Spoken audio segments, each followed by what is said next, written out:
नमस्कार, मैं हूं संदीप चौधरी। बात बिहार की और आज बिहार में हम विपक्षी महागठबंधन है उसकी बात करने वाले हैं और खास बात आरजेडी और कांग्रेस की। वामखेमा भी इस गठबंधन में हिस्सेदारी कर रहा है और यह गठबंधन पहले शक्ल अख्तियार कर गया। एनडीए में बड़ी दिक्कतें चल रही थी, एलजेपी बाहर हो गई एनडीए से, बिहार में केंद्र में अभी बनी हुई है और बहुत सारे बीजेपी के, अब तो लगभग तादाद 9 तक जा चुकी है, वो बीजेपी का दामन छोड़कर एलजेपी में चले गए हैं। 6 साल के लिए पार्टी से वो निकाल भी दिए गए। लेकिन जो गठबंधन पहले शक्ल अख्तियार करता दिखा, वहां पर सब कुछ ठीक है क्या? बीजेपी जेडीयू लगातार अपने उम्मीदवारों के नाम का ऐलान कर रही है, लेकिन आरजेडी तो बता रही है कि कौन उम्मीदवार हैं। कांग्रेस ने 70 में से अभी 21 उम्मीदवार ही घोषित किए हैं और चर्चाएं ये हैं कि नहीं आरजेडी ने तो हमें डिफिकल्ट सीट्स दे दी हैं। हमने प्रॉब्लम ऑफ प्लेंटी की भी बात की थी कि क्या कांग्रेस के पास 70 उम्मीदवार हैं, उम्मीदवारों को लेकर प्रॉब्लम ऑफ प्लेंटी नहीं है, सीट्स ज्यादा मिल गई हैं क्या? अब उसी में खुरपेच भी हो रहा है क्या? सुकेश, जो गठबंधन पहले शक्ल अख्तियार कर गया, अभी सीटों को लेकर, उम्मीदवारों के नाम की घोषणा को लेकर अभी भी एक असमंजस बना हुआ है। अगर मैं ये कहूं गलत तो नहीं है? नहीं, बिल्कुल गलत नहीं है। सब कुछ ठीक नहीं है। याद करिए, आरजेडी की तरफ से एक बयान आया था कि कांग्रेस 58 सीटों पे लड़े और एक लोकसभा की सीट जो रिक्त हुई है वो सीट ले ले। मुझे ये जानकारी दी गई थी कि ये मैसेज जो है, ये संदेश जो है कांग्रेस के लिए, वो आरजेडी सुप्रीमो की तरफ से था। रांची में बैठे लालू प्रसाद यादव, जब ये चर्चा हुई और कांग्रेस ने आंखें तरेड़ी, तो उन्होंने कहा कि 58, और ये फिगर कांग्रेस से बात करके तय नहीं की गई थी। ये एक मैसेज था कि आप 41 पे लड़े थे, हम 58 कंसीड करने को तैयार हैं, बहुत हो गया। दरअसल कांग्रेस के सोर्सेज ये बता रहे थे कि तेजस्वी ने एक मीटिंग में 73 सीटें कमिट कर ली। हाँ, कर दी। ये मैंने बताया था अपने दर्शकों को। उसके बाद लालू यादव ने चाप चढ़ाया, वो अधिक से अधिक सीट अपने पाले में रखना चाहते थे और वो गेम प्लान बाद में पता लगा जब लेफ्ट को भी रोप इन कर लिया गया। वीआईपी बाहर, आरएलएसपी बाहर, लेफ्ट को रोप इन करिए, तो एक फॉर्मिडेबल कॉम्बिनेशन बनाने की कोशिश थी जो हर दल करेगा कागजों पे। लेकिन कांग्रेस ने बार्गेन किया। अब ये 70 तक जो आंकड़ा पहुंचा है, उसमें इनसाइडर्स ये कह रहे हैं कि 70 सीटें तो कांग्रेस ने ले ली, लेकिन डिफिकल्ट सीटें ले ली। वो सीट जो आरजेडी ने अपने हिसाब से रिजेक्ट किया हुआ है कि वो उस पे जीत नहीं सकते, उस पे वो नहीं लड़ना चाहते, उसको उन्होंने कांग्रेस को दे दिया है। अब 70 सीटों का आंकड़ा सुनने में बड़ा अच्छा था कि 70 सीट भी लड़ेंगे और एक लोकसभा की सीट भी लड़ेंगे, मतलब हम ग्रो कर रहे हैं। लेकिन जब बैठ के माइंड अप्लाई किया गया तो पता लगा कि ये तो डिफिकल्ट सीटें हैं। अब जैसे अपनी दर्शकों की जानकारी के लिए बताऊं, एक सीट है सुपौल। सुपौल कोसी के इलाके की सीट है, कोसी क्षेत्र की। यहां से विजेंद्र यादव जीतते हैं। ये जेडीयू के उम्मीदवार हैं, लगातार नीतीश जी की सरकार में मंत्री रहे हैं, बहुत सीनियर नेता है। अब पिछली बार जब आरजेडी जेडीयू साथ लड़ी थी, तब भी ये सीट जेडीयू के पास थी। अब ये सीट कहा जा रहा है कांग्रेस को जाएगी। कांग्रेस ने जब दिमाग लगाया तो देखा कि ये सीट तो हमारे लिए ठीक नहीं है। 2010 में, याद करिए, 2010 में कांग्रेस अलग लड़ी थी, आरजेडी अलग लड़ी थी। 2010 में आरजेडी उस सीट पे सेकंड आई थी, लेकिन ये डिफिकल्ट सीट है, ये परंपरागत सीट है विजेंद्र यादव की, तो ये सीट धकेल दी गई है कांग्रेस के पाले में। अब कांग्रेस ये समझ रही है कि ये सीट क्यों ले, कायदे से इस सीट पे आरजेडी को लड़ना था, हम तो यहां पिक्चर में थे नहीं, लेकिन कहा जा रहा है कि ये सीट उनके पास, कांग्रेस के पास। एक और सीट है बिहारीगंज। 2010 में यहां भी आरजेडी सेकंड थी, कांग्रेस थर्ड थी, लेकिन कहा जा रहा है कि बिहारीगंज कांग्रेस के हिस्से में आई है। आगे बढ़िए, उसी इलाके में एक सीट है सोनबरसा। इसमें 2015 का आंकड़ा इसलिए नहीं दे रहा हूं क्योंकि 2015 में आरजेडी, जेडीयू और कांग्रेस एक साथ लड़े थे। तो 2010 एक पैमाना होता है जिसके आधार पर आप तय करेंगे कि ये सीटें किसके लिए मुफीद है, किसकी ट्रेडिशनल स्ट्रॉन्ग होल्ड है, स्ट्रॉन्ग होल्ड है। अब बिहारीगंज का, माफ कीजिएगा, सोनबरसा का ले लीजिए। 2010 में कांग्रेस ने कुल मिलाकर वोट पाए यहां 11,000। यह सीट कांग्रेस के पाले में जा रही है। आगे बढ़ जाइए, एक सीट है आलमनगर। आलमनगर में कांग्रेस सेकंड थी 2010 में। यह सीट जा रही है आरजेडी को। समझिए, जिन सीटों पे 2010 में कांग्रेस तीसरे नंबर पे थी, याद रखिए 2010 में आरजेडी कांग्रेस अलग अलग चुनाव लड़े थे, तो जिन सीटों पे कांग्रेस तीसरे नंबर पे थी वो ट्रेडिशनली आरजेडी की सीटें नहीं है, आरजेडी वहां वीक है, वो सीट कांग्रेस को दे दी गई है।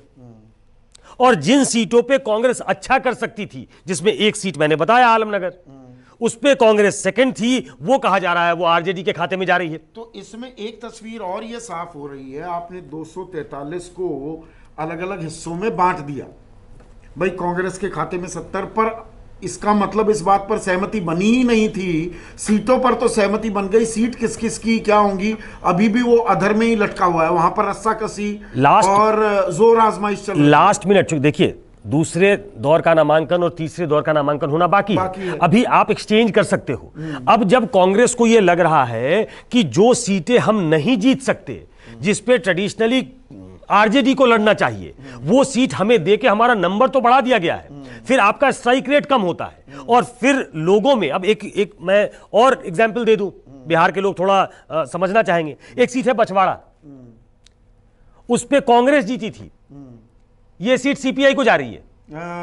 2015 में जो सीट कांग्रेस की सिटिंग सीट थी, वहां जो विधायक थे उनकी डेथ हो गई, कांग्रेस ने उनके बेटे को कमिट कर रखा था, वो सीट सीपीआई को जा रही है, ऐसी जानकारी मिली। Congress is being pushed into a corner. अब ये बताइए आप कि ये दर्शकों पे फैसला छोड़ देते हैं कि दर्शक ये तय कर ले। देखिए, कोई भी गठबंधन होता है तो उसमें अलग अलग इलाके, सीमांचल में कौन कितनी सीटें लड़ेगा, कोसी इलाके में कौन कितनी सीटें लड़ेगा, मिथिलांचल में कौन लड़ेगा, मगध में कौन लड़ेगा, कहां से कौन से उम्मीदवार उतारे जाएंगे, वो कौन सी जाति के होंगे, हमारा फोकस किन जातियों पे होगा, आपका फोकस किन जातियों पे होगा, ये तय किया जाता है। ये कोई भी गठबंधन बनता है तो आपस में बैठकर तय किया जाता है। मुझे लगता है कि वो एक्सरसाइज हुई नहीं है, 70 सीटें झटक ली गई। नहीं, ये तो आरजेडी का खेल हो गया। कांग्रेस के अंदर खाने भी सब कुछ ठीक ठाक है क्या? कांग्रेस, अब सुनने में ये आ रहा है कांग्रेस के टिकट आवंटन अब सीधा दिल्ली से होगा, बिहार के नेताओं की तो कोई पूछ ही नहीं है, कोई वक्त नहीं, कोई से नहीं। ये खबर आई थी कि 3 जो वहां प्रोमिनेंट कैंपेन कमेटी के को हेड कर रहे थे, अखिलेश सिंह, सीएलपी लीडर हैं सदानंद सिंह, अध्यक्ष है मदन मोहन झा, कि इनको उससे बाहर रखा गया है। हालांकि अविनाश पांडे जो स्क्रीनिंग कमेटी के मुखिया हैं, उन्होंने कहा भ्रामक है, गलत है, ये ऐसी बिल्कुल बात नहीं है। लेकिन देखिए, जिस तरीके से मैंने एक एक सीट का आपको एग्जाम्पल दिया, चाहे सुपौल हो, बिहारीगंज हो, सोनबरसा हो, आलमनगर हो, बछवाड़ा हो, सरायरंजन एक सीट है। एक और सीट बता देता हूं, अचानक से मुझे ध्यान आया, सरायरंजन एक सीट है समस्तीपुर में। सरायरंजन से विजय चौधरी उम्मीदवार होते हैं। विजय चौधरी जेडीयू के कद्दावर नेता हैं, पिछली बार वही जीते थे। अब पिछली बार फिर गठबंधन था आरजेडी जेडीयू कांग्रेस का। कांग्रेस वो सीट चाहती है क्योंकि वहां पे उन्हें लगता है कि उनका कॉम्बिनेशन ज्यादा अच्छा है, लेकिन वो सीट आरजेडी को चली गई है। तो ऐसा लग रहा है कांग्रेस में बैठे, सेंटर में बैठे कांग्रेस के नेताओं को कि कहीं बिहार के लोगों ने गड़बड़ तो नहीं कर दी सिचुएशन, वहां के लोगों ने आरजेडी से कोई हॉबनॉब करके अपने अपने इलाके में हम इनको सेट कर लेंगे, हम इनको टिकट दे देंगे, भाई भतीजा बात तो नहीं है, सेटिंग तो नहीं हो गई आरजेडी और कांग्रेस की। 70 सीटें आपने ले ली हैं, 70 सीटें लोकल लीडर्स के इन्फ्लुएंस में मिली हैं, लेकिन लोकल लीडर्स खुद इन्फ्लुएंस्ड हो गए क्या आरजेडी के साथ?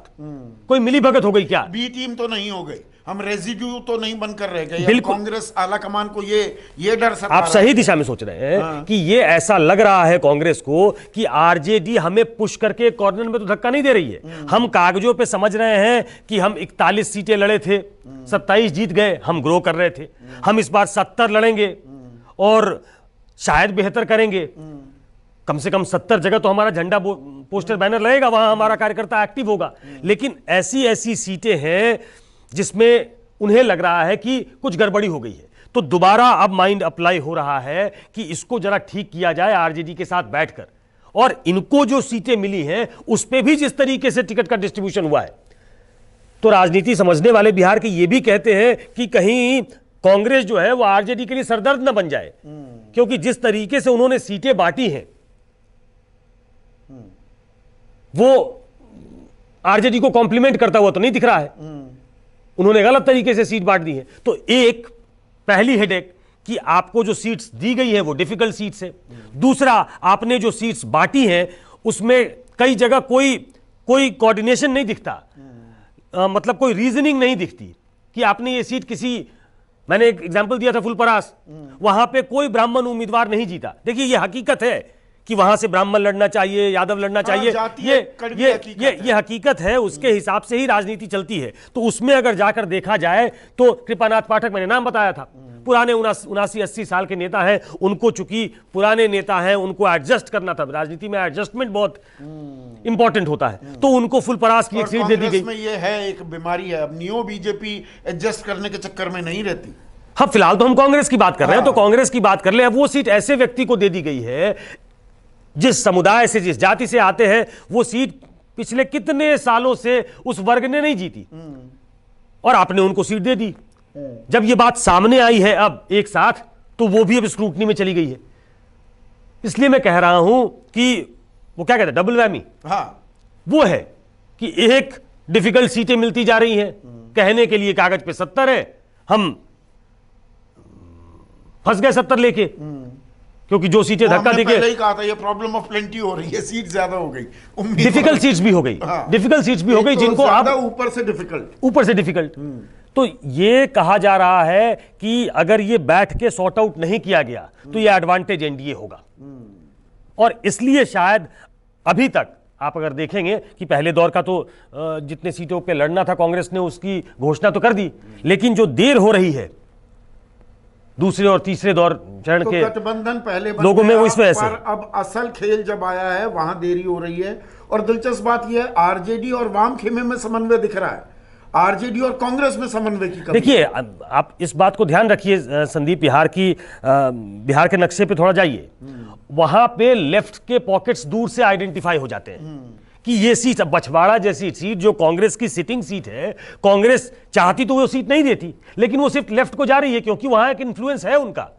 तो वो अगर सिटिंग सीट भी झटक के ले रहे हैं तो उनको मालूम है कि हमें क्या बात करनी है, हमें कौन सी सीटें चाहिए, किस पॉकेट्स में हम स्ट्रांग हैं। तो उन्होंने आरजेडी से ये बात तो कर ली कि 19 सीट सीपीआई एमएल को चाहिए, नहीं तो भैया हम रास्ता देखेंगे। सीपीआई को चाहिए, सीपीएम को they have nothing much to lose. उनको मालूम है कि हमारी सरकार नहीं बनती, वो अकेले लड़ेंगे तो उनकी सरकार तो बननी नहीं है, लेकिन वो जो पॉकेट्स ऑफ इन्फ्लुएंस है उसको वो छोड़ना नहीं चाहते हैं। नहीं, वो तो अकोमोडेटिव हैं, पर तेजस्वी भी ज्यादा अकोमोडेट कर रहे हैं लेफ्ट को बजाय कांग्रेस के, कर चुके हैं। हाँ, ऐसा लगता है। हाँ, उन्होंने कांग्रेस को, और इसमें बहुत मुझे लगता है कि रोल लालू यादव ने भी प्ले कर दिया वहां से, जब उनको लगा कि कांग्रेस लायन शेयर मांग रही है जो वो डिजर्व नहीं करती है, तो अंदर अंदर तो इस बात को लेकर गुस्सा था कि 80 सीटें कांग्रेस 80 सीटों पे कहां लड़ेगी भाई, हम कितने सीटों पे लड़ेंगे। आप राष्ट्रीय पैमाने पे देखें, राष्ट्रीय स्तर पे अगर देखें तो वहां कांग्रेस एक बड़ी प्लेयर है, वहां आरजेडी उसके साथ, आरजेडी उसको किसी स्टेट में कॉम्प्लीमेंट कर सकती है। लेकिन अब जब बिहार के सिनेरियो में घुसेंगे तो वहां आरजेडी एक बड़ी प्लेयर है, कांग्रेस उसके साथ उसको संबल दे सकती है थोड़ा, लेकिन मेन प्लेयर तो आरजेडी है। अब इस चक्कर में जब 70 सीटें आपने हथिया ली है तो वो अंदर खाने ये गेम हो गया है। और जब तक ये ट्रैवल करके बात दिल्ली पहुंचती और लोगों के दिमाग में आती, तब तक लगता है बहुत देर हो गई है, और देर होती जा रही है इसलिए टिकट बंटवारे में। तो जो गठबंधन पहले शक्ल अख्तियार कर गया, अब वहां पर सीटों को लेकर मारामारी हो रही है, तो ये जो विपक्ष का महागठबंधन है उनके लिए एक चिंता का सबब हो सकता है क्या? आज के लिए, अभी के लिए बस इतना ही। नमस्कार।